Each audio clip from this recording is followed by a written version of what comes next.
Let's revisit our earlier report. Israel has been facing global flak over the deadly Gaza school strike. While Gaza health authorities claim at least 100 displaced Palestinians were killed, Israel claims 19 Hamas and Islamic Jihad militants were killed in the strike. Israel has released a series of videos to defend its actions. Take a look at this video released by the IDF. The visual shows an aerial view of the Al Tabeen compound after the airstrike. It shows a minaret and an outline of the mosque compound.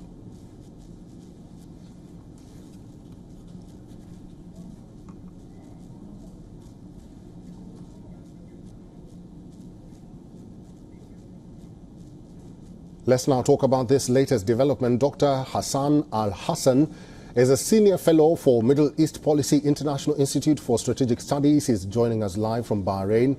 Dr. Al-Hassan, welcome. What, in your view, defines a Hamas target? Because Israel or the IDF has been issuing excuses such as the compound they struck had Hamas elements when, in real sense, most of the victims are civilians.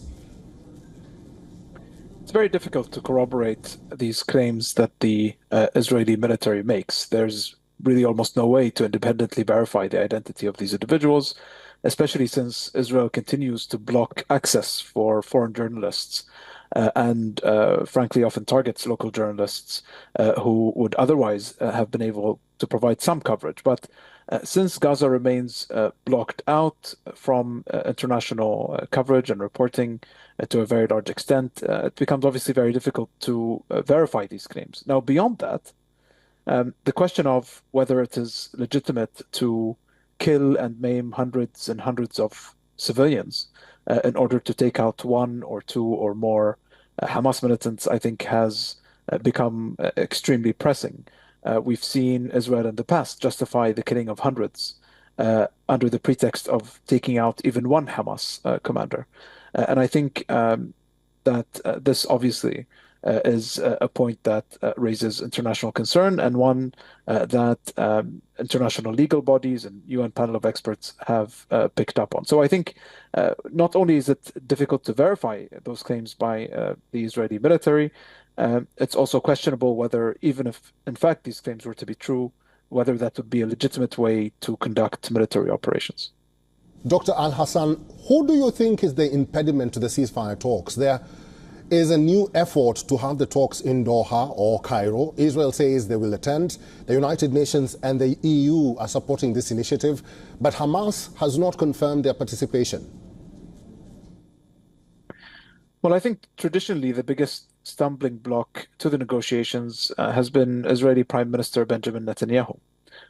He has often supported in rhetoric these negotiations, but in reality has behaved in ways that were very clearly meant to undermine them. And so taking high-profile action, like targeting Iran, first by taking out its consulate in Damascus, and then by assassinating Hamas's political chief, Ismail Haniyeh, in Tehran, was obviously meant to raise tensions. We've also seen large-scale attacks on civilian infrastructure. And I think that many have interpreted Israel's taking out of Hamas's political chief, who is a soft target, who advertises his movements in advance and so on. He's not a military commander who's hiding in tunnels and so on. I think that was also interpreted by Hamas as a clear message of what Israel's real intent here. Now, on the other side, in Hamas, it's quite possible that with Yahya Sinwar formally in charge of Hamas and with Ismail Haniyeh out of the way, we might see a hardening of Hamas's position now that Yahya Sinwar really encompasses both the military and political authority in an uncontested manner. So we could see a hardening of positions. I don't think that Benjamin Netanyahu has really been serious about de-escalation or about hostage release or about bringing about a ceasefire. He's very clearly rejected many of these demands. He's very clearly articulated his goal, his unrelenting goal of totally destroying Hamas. And it's difficult to see how that objective can be reconciled with a real desire for a ceasefire negotiation. But we can also see, I think, potentially a hardening of Hamas's position now that Yahya Sinwar is fully in charge. Dr.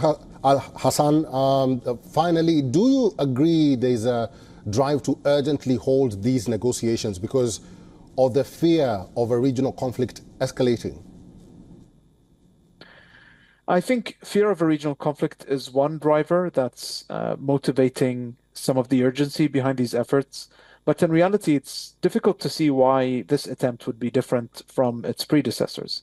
I don't see the United States exerting real pressure on Israel in the form of withholding aid or withholding weapons or threatening coercive action on Israel.